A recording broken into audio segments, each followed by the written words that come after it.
Hi friends, welcome to PVCL Vlogs. நான் உங்கள் Pramila Logan. இன்றைக்கி இந்த வீடியோவில் நீங்கள் என்ன பார்க்க போகிறீங்கன்னா, வஞ்சிரம் மீன் ஃப்ரை தான் இன்றைக்கி இந்த வீடியோவில் நீங்கள் பார்க்க போகிறீங்க. ஸோ இது செட்டிநாடு ஸ்டைலோ இல்லை கேரளா ஸ்டைலோ பெங்களூர் ஸ்டைலோ இல்லை தமிழ்நாடு ஸ்டைலோ கிடையாதுங்க.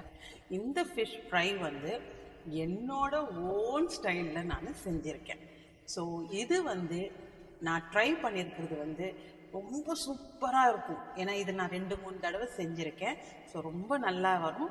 நீங்களும் இந்த வீடியோவை கம்ப்ளீட்டாக பார்த்துட்டு இந்த ரெசிபிக்கு என்னென்ன தேவைன்றதெல்லாம் க்ளீனாக பார்த்து நீங்கள் இது வீட்டில் ட்ரை பண்ணி பாருங்கள். கண்டிப்பாக உங்களுக்கு இந்த வீடியோ ரொம்ப பிடிக்கும்.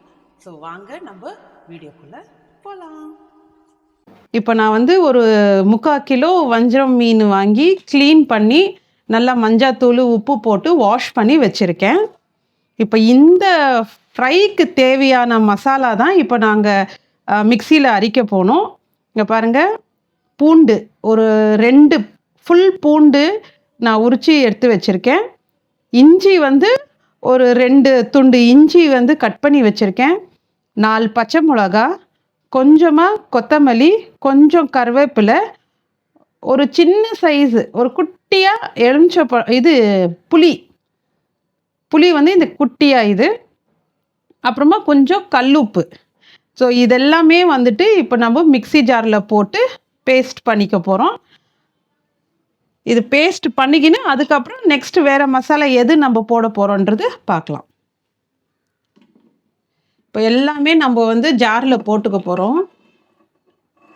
இஞ்சி, பூண்டு, பச்சை மிளகா, கருவேப்பிலை, கொத்தமல்லி, உப்பு எல்லாமே நம்ம ஜாரில் சேர்த்துக்க போகிறோம்.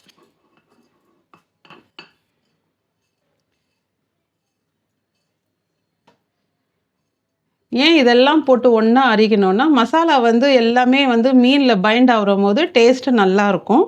ஸோ அதனால தான் இது எல்லாமே அரைச்சிக்கின்னு ஒன்றா போட்டுடலாம்.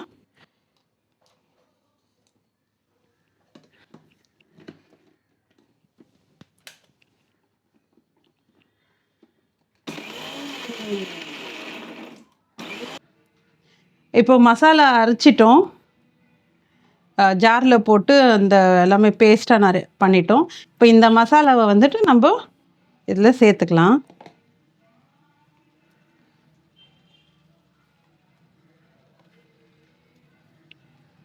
எல்லாம் க்ளீனாக மசாலாலாம் எடுத்துருங்க. ஜார்லேருந்து எடுத்து நம்ம ஒரு பேன்லேயோ இல்லை ஒரு ஏதாவது ஒரு அகலமான பாத்திரத்தில் போட்டுக்கோங்க.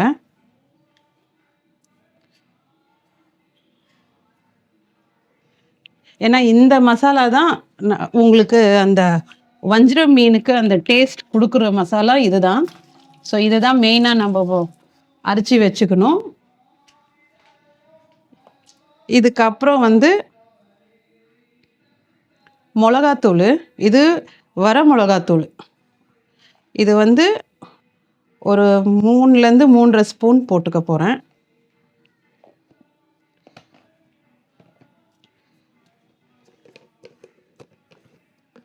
இப்போ நீங்கள் 3 ஸ்பூனு மிளகாத்தூள் போட்டிருக்கீங்கன்னா, ஒரு பெரிய ஸ்பூனில் ஒரு 2 ஸ்பூனு தனியாத்தூள்,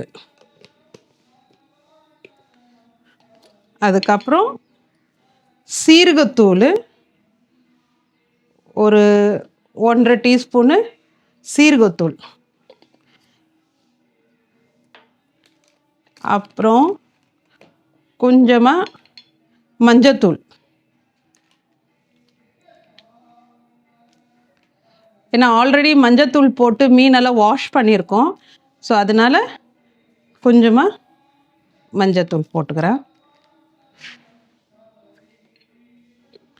உப்பு நம்ம போட்டுட்டோம் மசாலா அரைக்கிற போதே.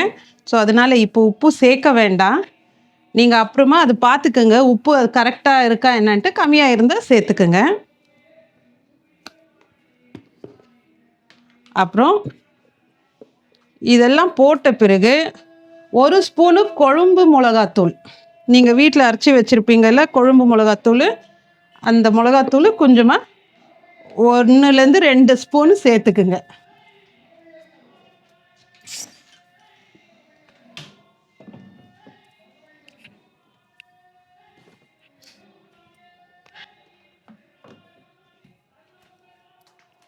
இப்போ குழம்பு மிளகாத்தூள் எல்லாம் போட்டாச்சு. இப்போ வந்து லெமன் ஜூஸ் எடுத்திருக்கேன் நான். 2 லெமன் ஜூஸ், கொஞ்சம் பெரிய சைஸில் இருக்கிற லெமன் எடுத்துக்கோங்க. ஏன்னா மீன் ஃப்ரைக்கு உப்பு, காரம், புளிப்பு இது 3 கரெக்டாக ரேஷியோவில் இருந்தால் மட்டும்தான் மீன் ஃப்ரை வந்து நல்லா டேஸ்டியாக இருக்கும், ஜூஸியாக இருக்கும்.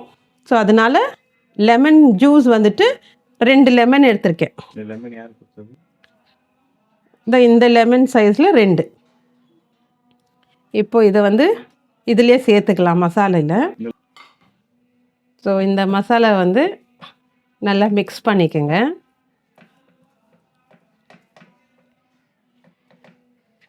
இது ஏன்னா இதில் வேறு எதுவும் இல்லைங்க, இப்போது மசாலா சேர்க்க வேண்டியது இல்லை. ஏன்னா எல்லாமே நம்ம இதில் மிக்ஸ் பண்ணிட்டோம்.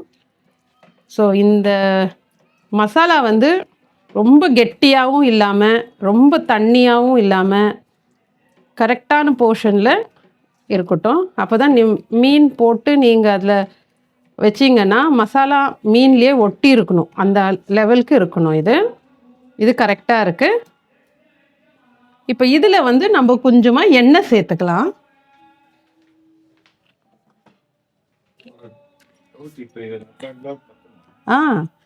இப்போ இதில் கொஞ்சமாக எண்ணெய் சேர்த்திக்கலாம்.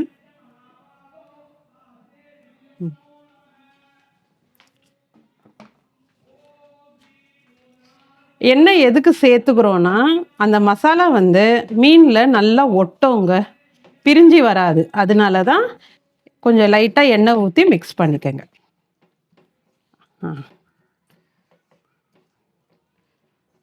அவ்வளோதாங்க மீன் மசாலா.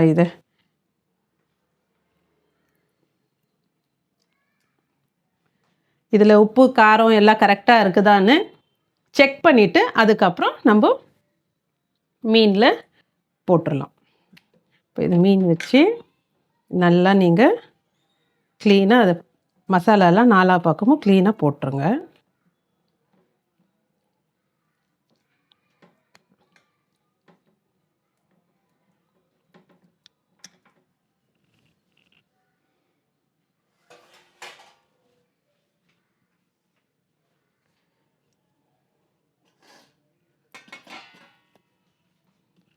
இது மசாலா போட்ட பிறகு வேறு ஒரு தட்டில் வச்சுக்கோங்க.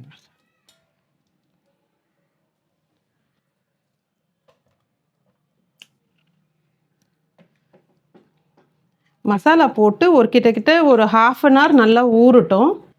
அதுக்கப்புறம் நீங்கள் வந்து ஃப்ரை பண்ணிக்கோங்க. ஏன்னா நான் வந்து டீப் ஃப்ரை எல்லாம் பண்ண மாட்டேங்க. எப்பயும் தவாவில் லைட்டாக எண்ணெய் போட்டு ஷாலோ ஃப்ரை தான் நான் பண்ணுவேன். ஏன்னா அதுதான் நல்லது. ஸோ அப்படியே பண்ணி சாப்பிடுங்க. டீப் ஃப்ரை வந்து கொஞ்சம் அவாய்ட் பண்ணிவிடுங்க.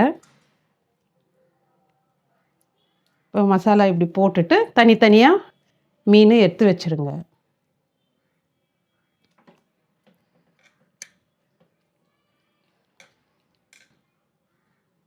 A few moments later.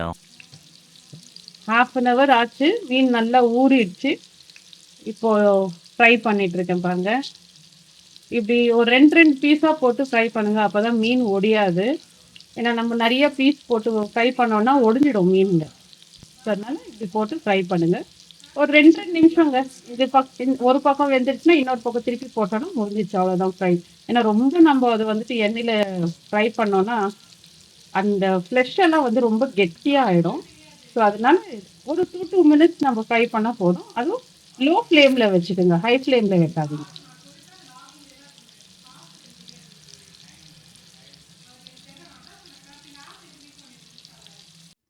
Friends, fish fry வந்து ரெடி ஆயிடுச்சு. ஸோ எடுத்துகிட்டு நான் வந்துட்டேன். இப்போ நான் டேஸ்ட் பண்ணுறதுக்கு எனக்கு ரொம்ப டெம்டிங்காக இருந்துச்சு ஃப்ரை பண்ணுற போதே. ஸோ இப்போ நான் டேஸ்ட் பண்ணி எப்படி இருக்குதுன்ட்டு சொல்கிறேன். செம்ம டெண்டராக இருக்குங்க பாருங்க, ஜூஸியாக இருக்குது. ஏன்னா ஃபிஷ்ஷு வந்து ரொம்ப ஹார்டாக இருக்கக்கூடாதுங்க ஃப்ரை பண்ணால்.